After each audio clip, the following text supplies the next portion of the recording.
root of the unattached child's issues is not their will. It's not a problem of their will, or is it a problem of the caretaker's parenting skills? But it is their brain, and their brain has been hurt. Their brain has been wounded. Welcome, everyone, to Breaking Bread, the podcast brought to you by Apostolic Christian Counseling and Family Services. Craig Stickling's in the studio today. Welcome, Craig. Hi, Matt. Glad to be here. Great to have you here. When Craig's in the studio, you know that we're going to be talking about content that has to do with children. And today's topic is going to be reactive attachment disorder, and that's a mouthful. That it is. And there are probably some in the audience that are tracking already with us, but most are probably not. Yeah. So let's unpack that term a little bit. What is this about? Sure. Looking at reactive attachment disorder and some other descriptors even is now looking at calling it developmental trauma disorder. So we're looking at this package of experiences that has created that lack of a child to be able to attach, and then the trauma that's occurred that is also then impacting that attachment. Okay. So an attachment is an important word here. Absolutely. So what does attachment mean? Let's set our foundation of what is good attachment. What does that look like?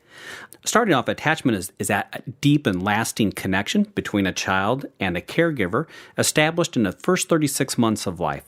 It profoundly impacts every part of us, our mind, body, and soul. It's a two-way connection, both sides caring about each other. It's a relationship construct. In other words, this idea of attachment is something that's being built and formed even over time. We're continually doing that. Sometimes it's easy to think of it as a trait, but really it's a construct that is built over time. Children attaching to the parent, but also the parent attaching to the child. Yeah.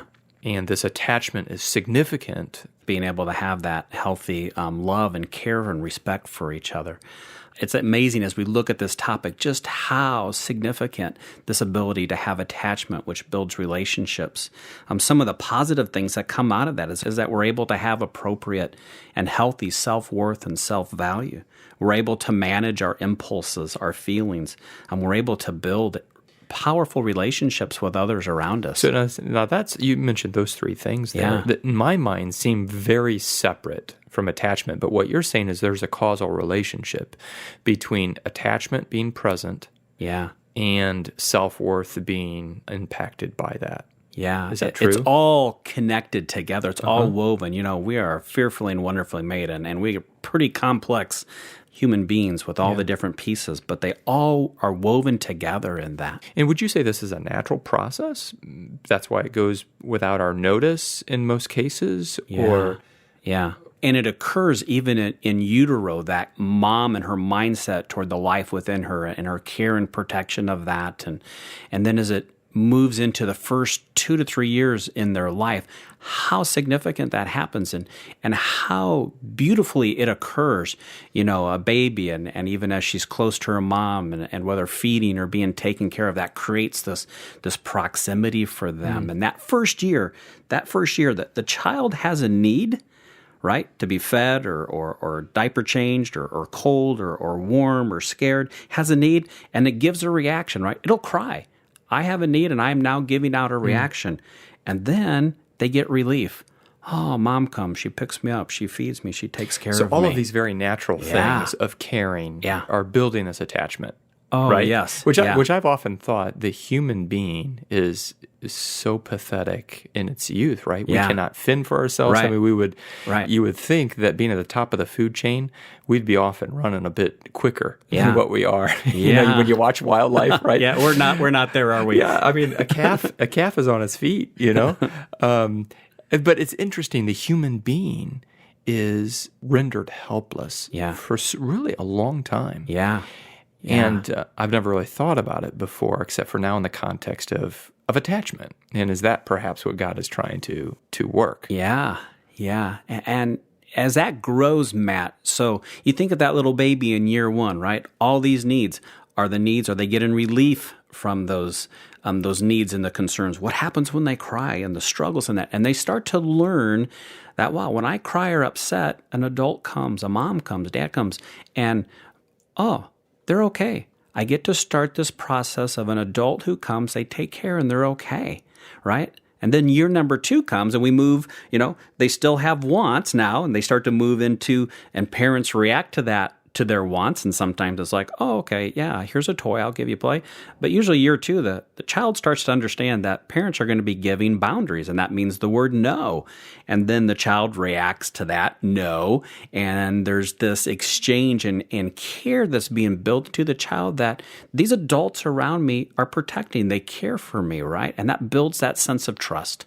So you're really showing how this attachment is built at different levels and stages. Right. So as the child gets older, that attachment is made through different lessons. Yeah. So you mentioned in year 2, it's the boundaries, right? Yeah. Where in year 1, it was the provisions. Right. Is that right. fair? Oh, absolutely. And you know what? It's hard to really even comprehend all the elements that go into that with a child who isn't getting that, who cries and cries and cries and maybe has been abandoned or doesn't get those needs met. And so what's going on inside their little brain, even at that time, is impacting this concept of attachment. Right. So that really builds the empathy here for, as you said, reactive attachment disorder. So there are cases when this simply has not been done. Yeah. And it's going to have ramifications. Yeah. And that's really what warrants today's topic. Yeah, absolutely. Absolutely.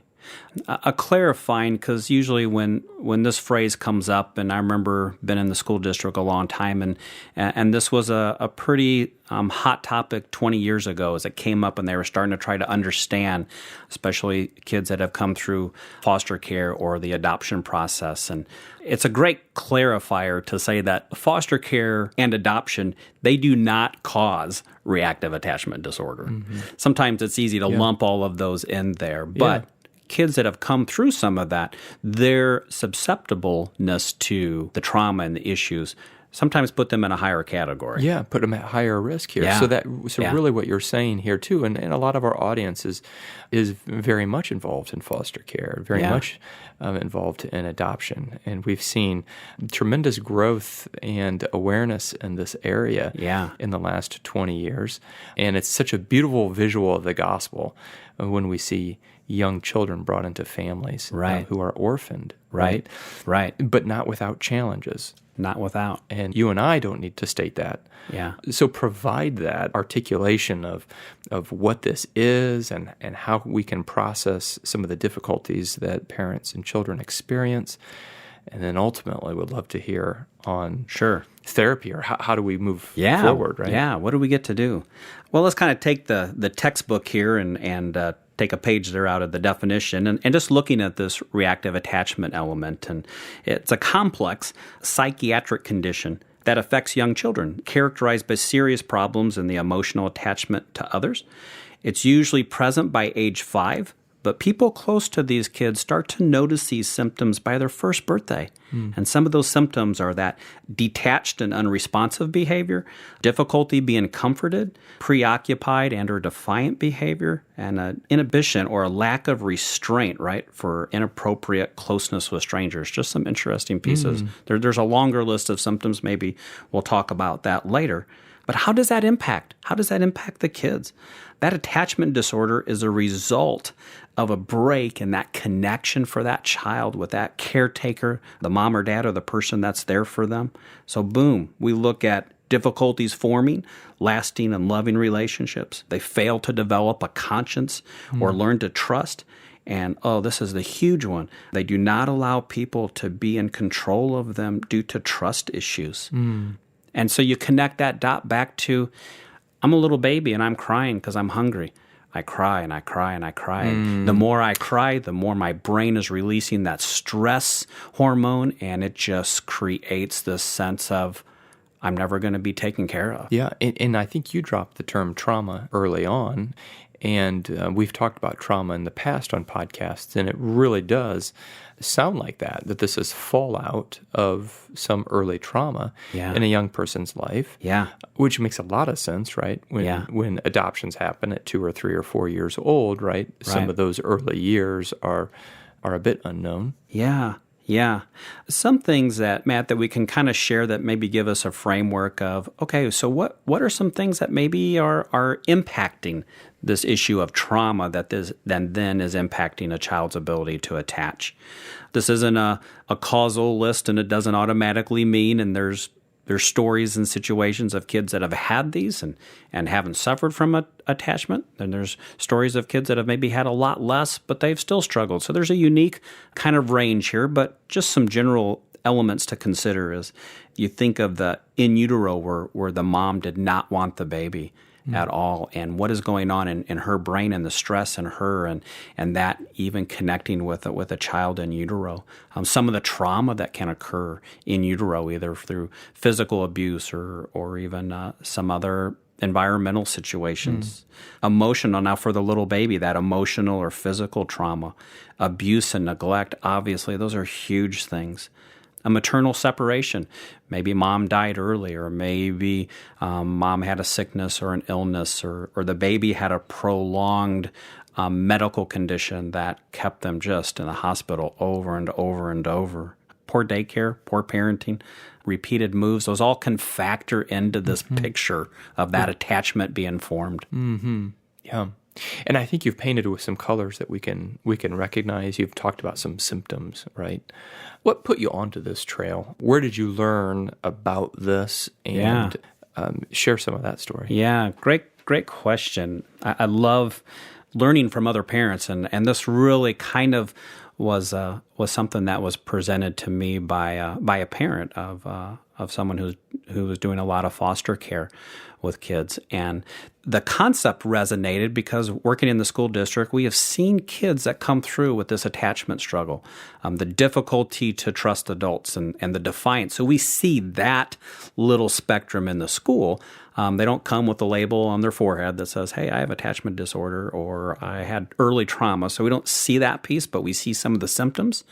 But I had a parent share with me about some unique challenges of her foster care and some difficult kids. And I was trying to be helpful, and I was not helpful at all. And she was able to recognize that pretty quickly. And she came back to me later and said, hey, I'd like you to read a book. It's called When Love Is Not Enough by Nancy Thomas. And that just opened my eyes to this world of early trauma and the impact that it has on kids.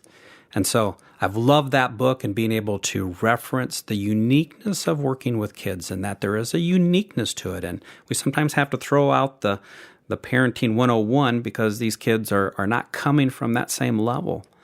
So I was able to get that information and follow her and some of her materials and work. And then recently, last couple of years, I was able to hear Nancy speak at a workshop, at a conference, and just really unpacked what it really means to care for these kids who have had this early trauma and attachment struggles. And she also has a summer camp for families. And last summer, my wife, Jackie, and I had a chance to go and volunteer for a week at her camp. So we got to be there for training. And then also, she brought in 5 or 6 families that had children who met a lot of these conditions. And so we got to work with those families for that week. So I've learned a lot, and my heart has just been so expanded for the love of these caretakers who have kids that have had struggles, maybe biologically, but also even in the adoption and foster care realm. So, and I think this is good for that information, for us to have greater empathy towards those who are enduring this. For those in this particular situation, to have their realities shared in a way that they can be understood, and to process their reality. And I think the question stands, what do we do with it? How do we rewind what has been unwound in a person? I know there's not going to be an easy answer here. Yeah. Well, I think that it's huge to remember, Matt, that the root of the unattached child's issues, right? The root of their problems and struggle is not their will. It's not a problem of their will, or is it a problem of the caretaker's parenting skills? But it is their brain and their brain has been hurt, their brain has been wounded, and that is impacting their operating system, how they move forward, how they treat everything in their mindset is about trust and safety.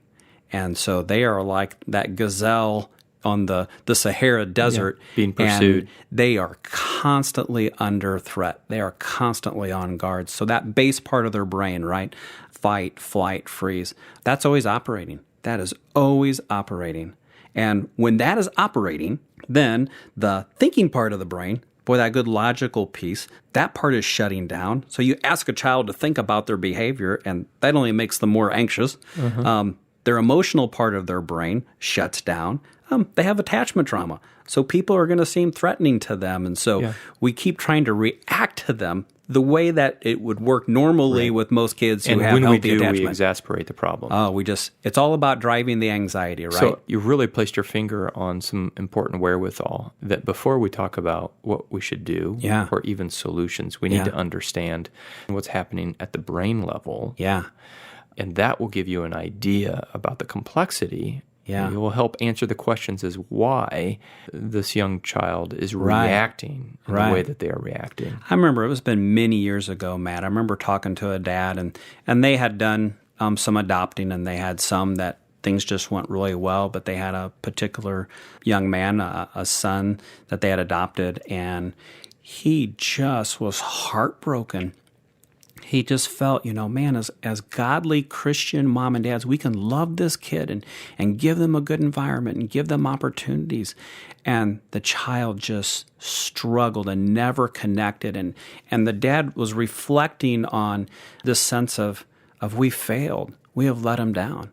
And they did so much for him, and they provided so much for him. And I look at the difference. I look back now, and I did not have helpful advice for him in the context of what we have now learned about the significance of early trauma on the brain and the impact that has with that kid forming relationship. That dad did everything right in the sense of what he knew, but it was a huge issue below the surface that at that time research and understanding just wasn't there enough. Yeah. So now that we know what's at play, what do we do with it? You know what? Sometimes we're called to go along in messy times and messy places, through those fires, through those waters. But to be able to set aside our child's behavior, right? Because that's the mom and dad report card, how our child sits in church or how they talk to others and all of that, and set that aside and recognize, you know what, we're in for a longer picture here right now of connecting with our kids. So being filled with that hope that it is possible for the brain to be able to start to heal. I'm curious at your camp that you participated in. Yeah. What were some of the activities that you did? What were some of the objectives that you were asked to meet? Right. You know what? It's so interesting. And there were so many parallels, Matt, to our relationship with God as far as coming to love and coming to serve Him. The huge emphasis of the camp was reorientating that child's acknowledgement of who knows best for them, who knows best about what to eat, when to eat, who knows best about when to sleep, when to get up, who knows best about what they wear, what they have around them, what they participate in, when they speak and how they speak, and who knows best for that. And so the whole emphasis was reestablishing, or in some situations, it had never been established. The child was the king of the home, and the mom and dad were their puppets.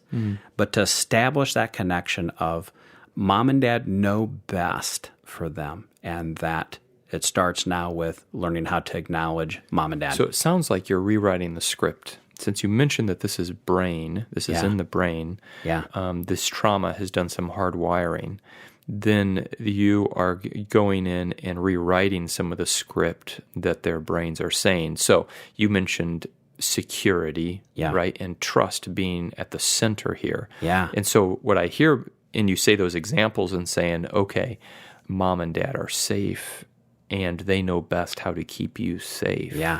Right, which is a very different script. Very different. So kind of three elements of that, right? So to be safe, and for them to know that I am loved. unconditionally. It's not about my behavior.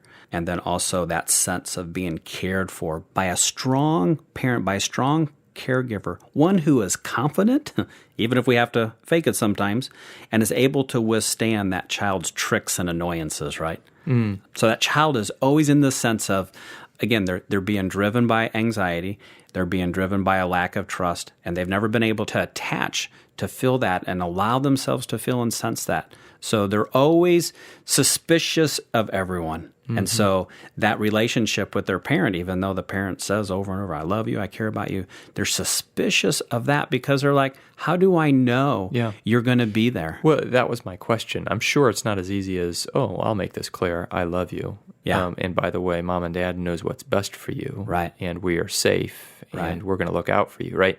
No doubt parents have been saying those things, Oh, right? absolutely. What else do we know about helping that sink in? Is it a metric of time? Time and messaging over time? Yeah. Or is it that message through different ways? Right. I'm curious. You know, the timeline is there's many variables of that, but some of the literature talks about for the number of years your child is, it will take the equal number of months of this very specific, intense restructuring, kind of a different mindset. So if you have a 5-year-old, you can plan on 5 to 6 months. If you have a 10-year-old, okay, 10 months. You know, if you add on any other type of medical issue or struggle, you know, fetal alcohol, maybe some pre-drug involvement in utero, some of those other issues, that just kind of adds to the calendar. But it's not all right, this is going to be a one good week and we'll have this turned around. Yeah, and that makes sense. I think there's a powerful thing, Matt, in we're talking about the child, right? And we're talking about growing and connecting their brain and helping their brain heal and relearn. But it's also good for, you know, the parents and the mom and dads to be able to step back for a second and to say, okay, wait a second. We want to be able to change. You know, we want to change our outlook from maybe frustration and discouragement, but that there is hope. And that God has placed this child in the best possible place right now, and to have hope in that, to change the belief that they can have an influence, that they can have an impact, and that fulfills and is connected with God's promise, that they can change their viewpoint from, oh, this is just a disobedient child that we have to change, to understand, you know what, I'm working with a sick or a wounded child. Their brain has been hurt many, many years ago. Changing the direction from punishment or anger and the emotional piece, but to be able to just guide and correct with love and joy. And so many of the trainings and people who work and support, they talk so much about the healthy self-care for mom and dads of these kids, where they're able to get breaks from time to time so they're able to be recharged. Yeah. Hugely, hugely important. And you need a community, don't you? To do that proper care. Yeah. And to pour into people in ways they need to be poured into. And I think that's one of the values of even this message here today. Yeah. Is that it makes the larger community aware of the great difficulty this is. Yeah. And the care that needs to surround it, right? Yeah. So with that, I think we'll hit pause on today's conversation.